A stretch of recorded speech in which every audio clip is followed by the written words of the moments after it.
கொஞ்சம் நில்லு. நான் கூட உங்க குடும்பத்தை பத்தி ரொம்ப பெருசா நடிச்சிருந்தேன். ஆனா கடைசியில இவ்வளவு மட்டமா இருக்கீங்களே. அந்த புடவை எப்படி கொடு. என்னடி பேசுற? இவ இந்த வீட்டு பொண்ணு. நான் இந்த வீட்டு மருமக. ஒரு வேலைக்காரி கூட கட்டாத புடவை இவளுக்கு எதுக்கு? எங்க வீட்டுக்குள்ள வந்து எங்களையே மரியாதை இல்லாம பேசுறியா?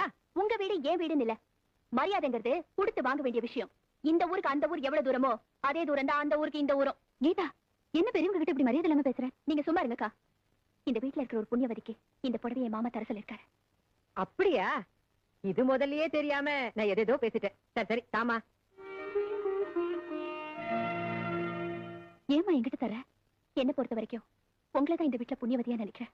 ஏ கீதா, இந்த ராஜேஸ்வரிய பத்தி உனக்கு சரியா புரியல. புரிய வைக்கிறேன். லதா, இந்த புடவையில மடிச்சு வை. அம்மா அம்மா என்ன அம்மா மடிச்சு வை வா. சீக்கிரம்.